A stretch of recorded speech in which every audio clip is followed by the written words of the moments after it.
Hare Krishna. This morning we will start a new chapter, chapter 33. Nandamaj saved and Sankat Shuddha slain. Chapter 34, text 1.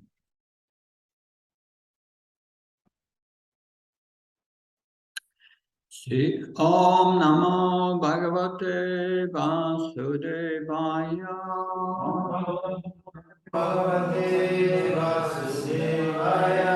Om Namo Bhagavate Vasudevaya.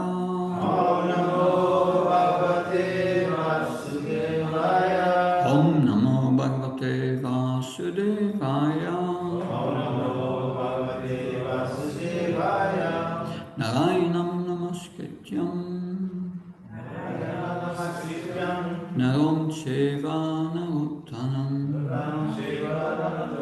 Devim Saraswatim Vyasam Tato Jyamudirayat Nastabai Shivabhadreshu Nityam Bhagavata Sevyam Bhagavati Uttamasloke Bhakti Bhavati Naistike.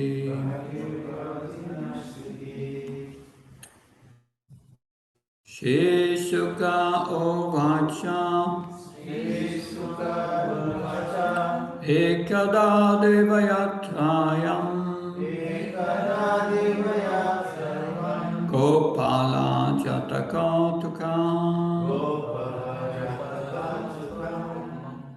Anobir Anadut Yuktai Payayustim Vikavanam Shishuka Uvacha Ekada Devayatrayam Gopala Jataka Anubir Anudut Yuktai Prayayustam Vikavanam Ekada Devayatrayam Gopalaya Takatukam Anubir Anudut Yuktai Prayayustam Vikavanam.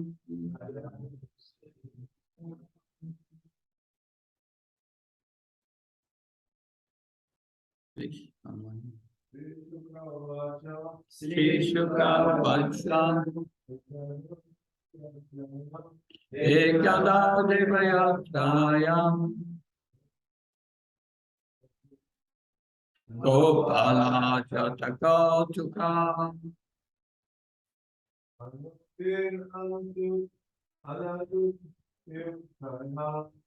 Anubir Anudut Yuktai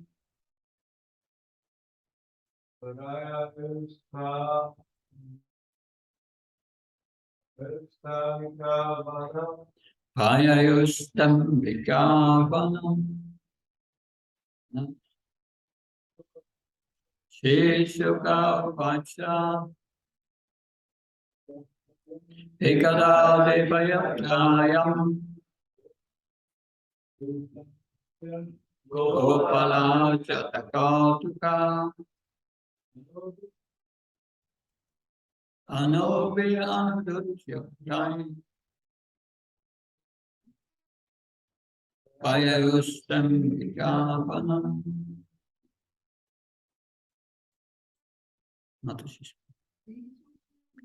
Shri Sukha Vacha Ekada Devayatrayam Gopala Jataka Anobir Anudut Yuktai Bhayayustam Vikavanam Sheshuka Uvacham Ekadade Vayagrayam Gopalaya Akautukam Anobhirana Vidyuktai Bhayayustam Vikavanam. What for what translation? Shishuka Uvacha. Shishuka Dev Goswami said, Ekada, once, Deva, to worship the demigod Lord Shiva, Yatrayam, on a trip, Gopala, the coward man, Shatakautuka, eager, Anobihi, with wegens, Anodut, to oxen, Yuktai, yoked, Prayoyo, went forth, Day, Ambika Van, to the Ambika forest. Translation. Sukadev Goswami said, one day the coward man, eager to take a trip to worship Lord Shiva, traveled by bullock carts to the Ambika forest. Report. According to Srila Jiva Goswami, the word Ekada here indicates the occasion of Shiva Ratri. He further mentions that Ambikavan is in Gujarat province near the city of Siddhapur. But Srila Vishwanath Chakravarti Thakur adds that the departure of the coward man specifically took place on the 4th of the 14th lunar day of the dark fortnight of the month of Falgun. Srila Vishwanath Chakravarti also quotes authorities who claim that Ambikavan lies on the bank of the Saraswati river northwest of Mathura. Ambikavan is notable because within it are deities of Sri Jiva and his wife, the goddess Uma. Om Jnanatimandasyam Jananjana Sakshuntamina Tasmai Shri Gurave Namah Chaitanyamanopistam Staptam Yena Bhutavistam Bhagalamyam Dadati Svapam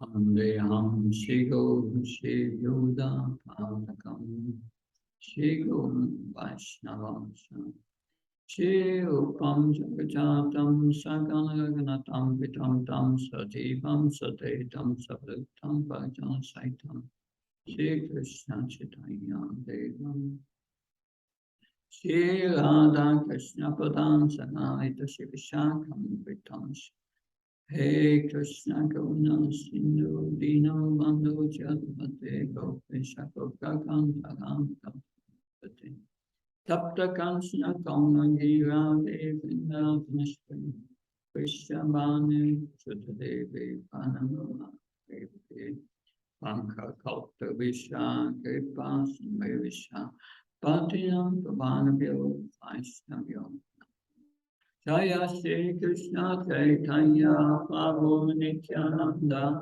Shri Advaita Gadadhara Srivasa Gaura Bhaktavrinda Hare Krishna, Krishna Krishna, Hare Hare, Hare Ram, Ram Ram, Hare Hare. Namo Vishnu Krishna Vasaya Srimati Bhaktivedanta Swami Namini Namaste Saraswati Deve Gauravani Pacharini Nirvishesha Srinyavadi Bhaskachai Prasatani Srila Prabhupada. So it is that Ekada once. This indicates that the cowed man, Vrajavasis, they went to Ambikavan to worship Lord Shiva, but Ekada once, they did not usually do that. That happened once a year or something. That they went to Ambikavan. What is the meaning of Ambika? Well, many know Ambika. It's another name of Durga. Ambika. Ambikavan, the forest Durga of Ambika. Ambika, Uma, or Ambika, the consort of Lord Shiva. And they left for Ambikavan to worship Lord Shiva for the occasion of Shiva Ratri. That when I was in Mauritius, is an interesting. They created their own holy place, very beautiful, a little in where there are hills, and they have made bathing ghats like in India. That's interesting to see, and they made a deity from Lord Shiva, like maybe it's 15 meters high. It's so high. That's so big. And every year they told me with Shiva Ratri, it's 2 weeks before Holi. Holi is Karpunim. Karpunim. That's the day of Karpunim. A few weeks before they have the Shiva Ratri. And of course, in Mauritius, the majority of the population are Hindus, so they all come to that holy place. It's a big festival, and the devotees, they distribute a lot of books and prasad and so on. Great festival, the Shiva Ratri in Mauritius. But on that day of Shiva Ratri, the Vrajavasis, they went to Ambikavan to worship Lord Shiva and Durga Devi. Before, we heard also the Vrajavasis were worshipping Lord Indra. And this is before the pastime of Govardhan. Of course, Krishna changed that. But it seems they were worshipping Lord Shiva for a long, long time before. It was an ancient tradition. Krishna changed it. But then they worshipped, the gopis also worshipped who? Katyayani, yes, Durga. So that brings up the question, is the worship of the Vrajavasis, of these demigods, is it against the principles of pure devotional service? Because as Krishna says in Bhagavad Gita, devotees don't need to worship the demigods.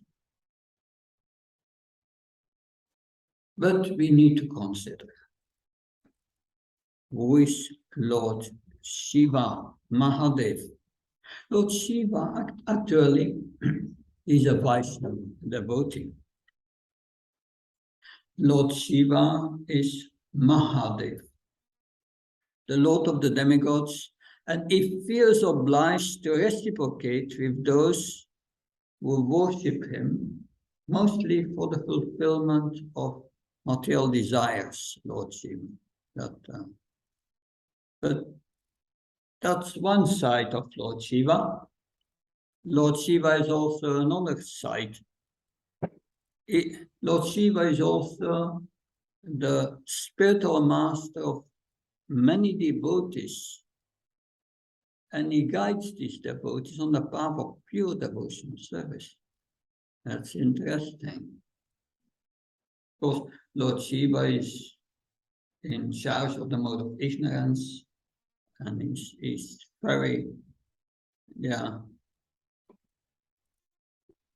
and he's very merciful to them. So Lord Shiva has two roles.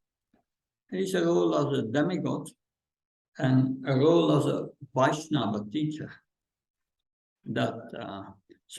And both services has been given to him by Lord Krishna. So he's at one side is a departmental head. He's in charge of the mode of ignorance. And at the other side, he's an acharya. He's speaking the Srimad Bhagavatam to great sages. We know that from the story of Chitraketu. When Chitraketu came to Kailash, he had the form at that moment of a Vidyadhara, a high elevated demigod. And he was with many women Vidyadharas. He was on Sankirtan. He was traveling all over the universe, chanting the names of the Lord. And one day they came up to Kailash, and he saw Lord Shiva. He's sitting there under a banyan tree. He said, this is a banyan tree many yojanas high. It's the biggest banyan tree in the universe. And he's sitting under this tree. And he's surrounded by many sages. And with his right hand is instructing them in devotional service. But on his lap sits Parvati, his consort, Durga, and he embraces her with his left hand. And when Chitraketu saw her, he started laughing. Of course, we know the history that Mother Parvati was disturbed, and she cursed him to become a demon in his next life, and he became Vitrasur. But we know Chitraketu was not disturbed. He understood this is the plan of the Lord, and he came down from his airplane, and he bowed down to Mother Parvati and said, yes, I'm happily accepting your curse. And then Parvati looks at Lord Shiva and said, I curse him, and he's even not disturbed. And Lord Shiva said, yes, the pure devotees of the Lord, whether they are in hell or the heavenly planets, it doesn't matter. They are always fearless. So Lord Shiva, he was teaching these great sages, and at the other side, he tries to elevate these entities like the Buddhas, the Pitchachas, the Pretas, and so on. So it's a bit a thankless task to take care of this living entities in the mode of ignorance. Not an easy service, difficult to perform. But he performs both services. He does that for the pleasure of Krishna. So Vaishnavam Yata Sambhu. He is the greatest Vaishnava. Shiva is the topmost Vaishnava. So all the Vrajavasis, they are worshipping Lord Shiva as a great devotee. But of course, Bhagavad Gita condemns the worship of the demigods. it condemns the worship of the demigods for the fulfillment of material desires. That it's not that we don't respect the demigods, that we know Rukmini before our marriage with Krishna, before she was kidnapped, she was going to the Durga temple, and she was praying to Mother Ambika to bless her marriage with Lord Krishna. Lord Krishna was the center. So that brings us to the point, what's the understanding of the Vrajavasis when they worship Lord Shiva? And what about their worship of Lord Indra? Well, our Acharyas explains, and that's an interesting explanation. They say that there was no fault in their worshipping Indra, because in Krishna's pastimes, they are acting as members of the ordinary society. That's interesting. Like all people did in that time, ordinary society. So Srila Prabhupada comments on that. He says, the Vaishnavas generally do not worship any demigod. And also Narottama Das Thakur strictly forbade the worship of any kinds of demigods. But Srila Prabhupada said also, the gopis worship Durga. But one must understand the motive behind the worship of the gopis. So the gopis, they would adopt any means to serve for the pleasure or please Krishna. So that's the super excellent quality, characteristic of the gopis. They were living only for the pleasure of Krishna. But in this pastime, the residents of Vrindavan are acting just like other beings of that time. The Srila Vishwanath Chakravarti Thakur says, yes, although the pastimes of Braj are on the platform of transcendence, they somewhat resemble material pastimes in appearance. Interesting. It looks like material pastimes, but it's not. But those who consider these pastimes to be material, they do not recognize, that's Srila Vishwanath, it's very poetic what he says. They do not recognize the touch of breeze carrying the scent of Krishna Prema. Very sweet.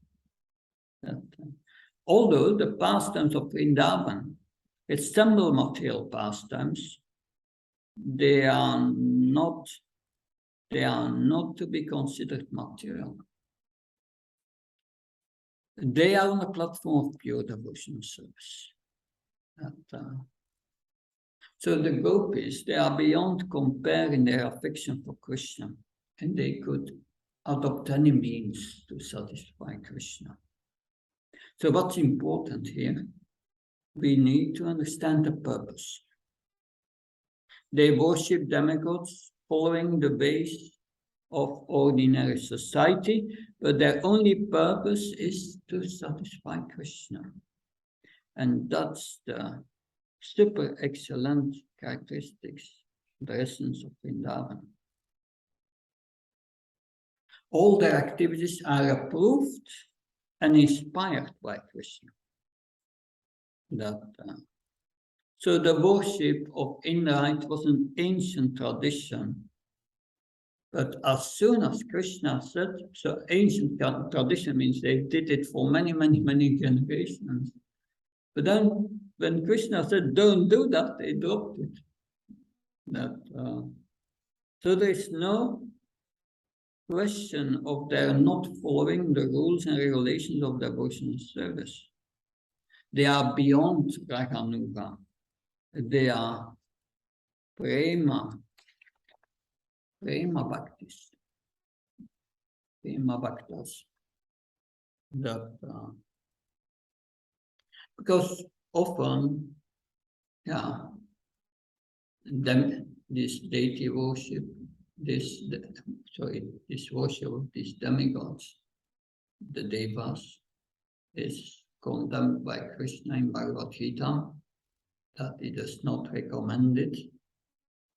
But it's still recognized, those who worship the devas and do not accept Krishna as supreme, still they are in the mode of goodness. That's interesting. That's but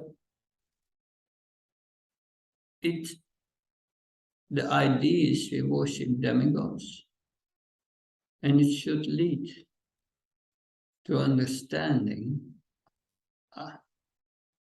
the superiority of Krishna.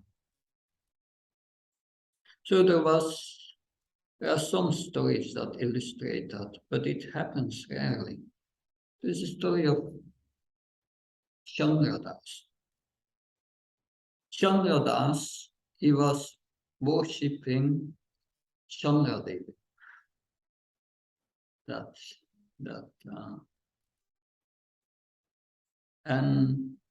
But he had a brother, Krishnadas, and Krishnadas was a Vaishnava, and he was worshipping the Salagam Shila.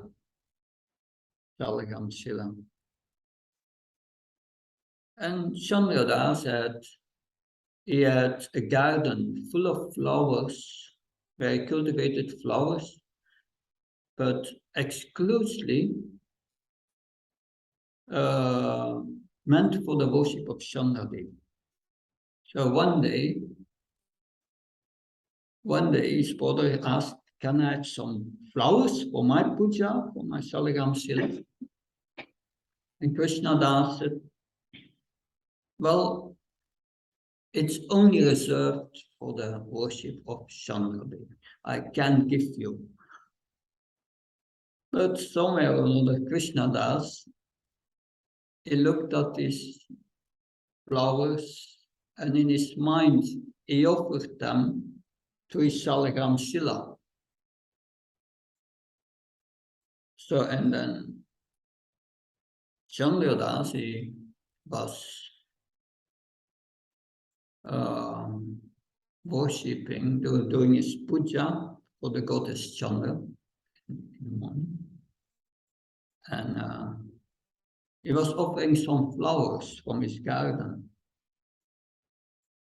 And while he was doing that for years, and suddenly the deity started to speak to him and said to Chandra that, "I'm very pleased with you.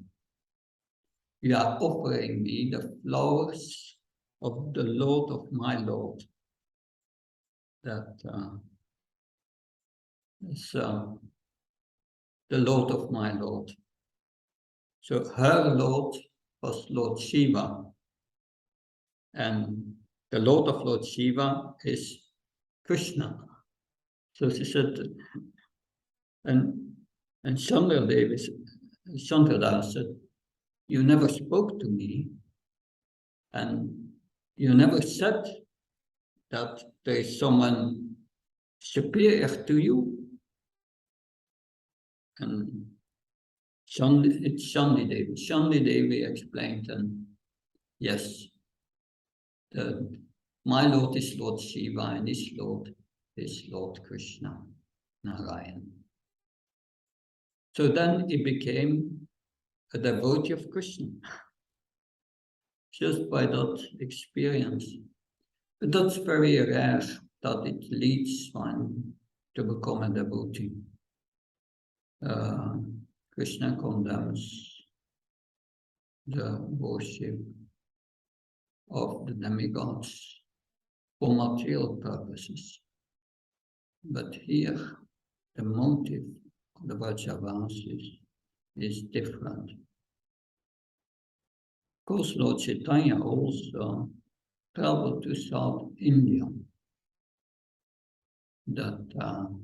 Traveled to South India, and he came at many temples of demigods, and everywhere he would offer respects to the demigods and have kirtan.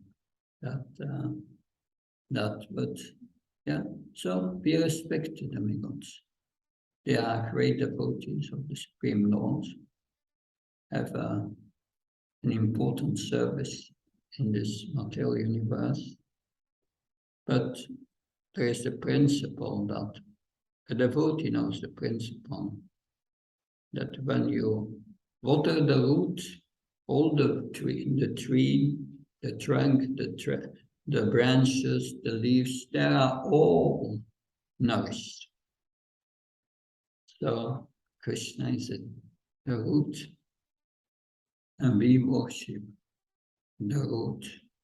Krishna is the Lord of all the demigods.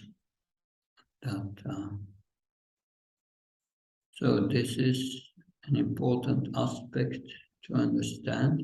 This is the beginning of a new chapter. In this chapter, we will hear two pastimes that Nanda Maharaj will be attacked by a serpent, and Vrajavasis will cry out in distress when they see that, and they try to save him, and they try to kill the serpent with torches, and they were beating the serpent with these torches.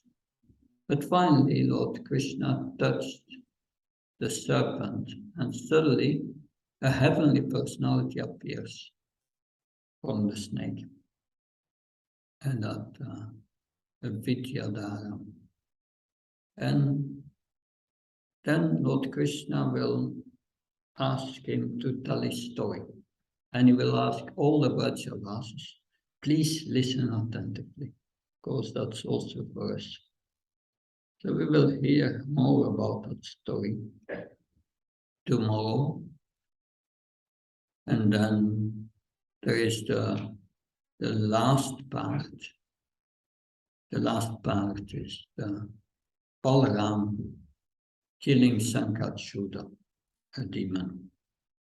These are two pastimes which we will hear in this chapter. So, it's more to say, when the Vrajavasis went to Ambikavan, they were performing austerities that it is said when you first go to a holy place, the first day you don't eat. You perform austerities. They were following these rules. Interesting. There's a whole etiquette of visiting holy places. We have heard this purport today, but there are purports of Vishwanath Bhakti Thakur, Jiva Goswami, and Sanatana Goswami. And there are also some interesting points there. I will read them. Vishwanath Bhakti Thakur. The 34th chapter describes how Lord Krishna delivered his father from the being swallowed by snake, And there is the killing of Sankachuda, the son of Kuvera, after taking his crown jewel. After describing the autumn Rasa Lila, and before describing the holy Lila of spring, Sukadev describes the celebration of Shivaratri. On the Chaturdasi, the waning phase of Falgun month, the inhabitants of Braj went to the Ambikavan, a forest with Shiva and Uma deities, on the bank of the Sarasvati River to the northwest of Mathura. Others, however, say that the place was located at Siddhapuri in Gujarat. Interesting. So, it's said, yeah, it's northwest of Mathura, at the bank of the Sarasvati River. The Sarasvati River disappeared, it's not there anymore, went underground. But it was 5,000 years ago, it was still there. And they were there, it was there at the banks of the Sarasvati River. Others say that the place was at Siddhapura, Gujarat, but when you look at the map of India, Gujarat is quite far away, that far away. And the northwest of Mathura, yeah, that's not so far. That Jiva Goswami, to show a similar pastime related to the same subject as the rasa dance, and which ends with the killing of Sankachuda, Sukadev now relates another pastime which shows Krishna's power used to prevent opposing persons from interfering with such pastimes. This pastime of going to Ambikavan chronologically comes between the rasa dance and the Horika pastime, holy pastime, holy, yeah. After the rasa dance, Ekada, during Shivaratri in the Falgun month, the cowards Gopala became eager to go on pilgrimage to a Shiva temple. So during the Falguna month, the Lord Krishna, Lord Chaitanya, appeared of Gaurav during the Falguna month. Same month. One should understand that it was ultimately because of Krishna's eagerness, as in the Govardhan pastime. They were fully devoted to his desires. So that confirms it. They only wanted to please Krishna, devoted to his desires. Or they developed complete eagerness because of the coward Krishna, Gopal. Krishna had a hidden agenda of easily associating with the gopis at this time. He had similar feelings as in the previous pastimes of Rasa Lila. Anudu means oxen, but its derivation is carrying a cart. Thus, they used oxen which easily pulled the carts.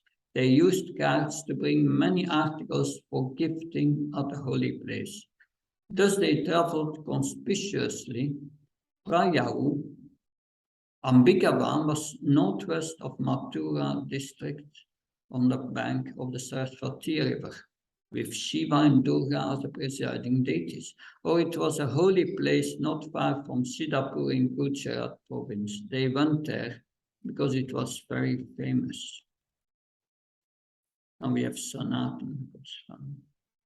Sukadev begins a related story to show the increase of bhakti for the Lord in the cowards by showing them directly his power. He described another similar pastime, where human pastimes were mixed with power. It was during the Kaishorya period, which some say was Shivaratra Falgun month, and some say it was during Kartik. Interesting. That's different. The cowards became eager to visit Shiva.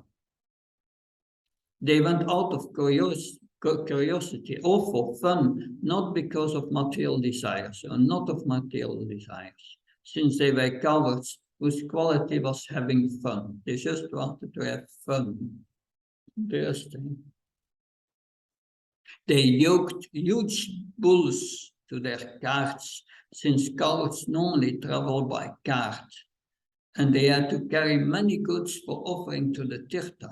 They went gloriously. Prayahu, Ambikavan was northwest of Mathura district on the bank of the Saraswati River with Shiva and Durga as the presiding deities.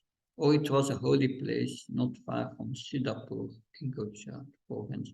So these acharyas, they support completely each other with the same opinion. Yes. That is Guru Parampara. That this is the pastime worshipping Lord Shiva, the introduction point. Any comments? Questions? So, yeah, please. It seems that just like the spiritual master is a representative of Krishna, so the demigods are also representatives of Krishna. So I'm wondering, are there any circumstances, we don't approach Krishna directly, we approach Krishna through the Guru and the Parampara. So are there any circumstances where we need something for a particular service and we would approach demigods for this? Yeah. Some disciples of Prabhupada, Prabhupada, we need a lot of money. Can we worship Ganesh? Srila Prabhupada said, yes, but on one condition. You must give me every month $100,000.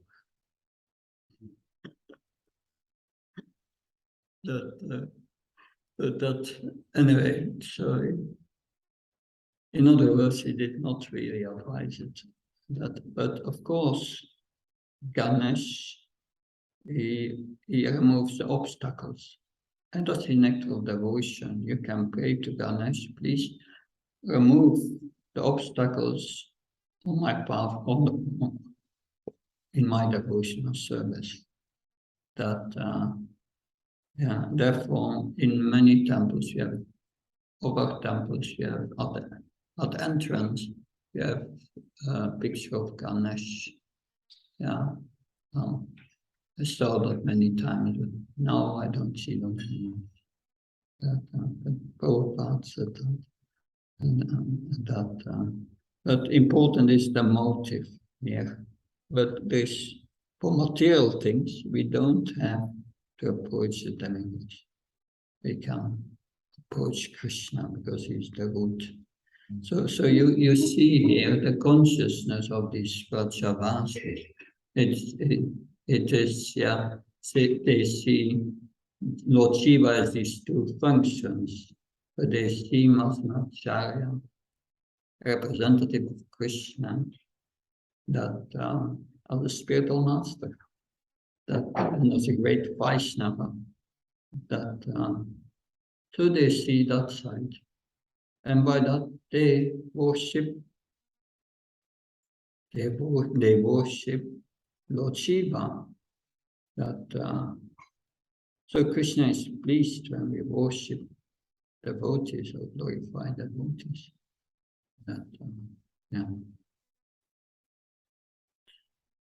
Is that all? Yes. Something else?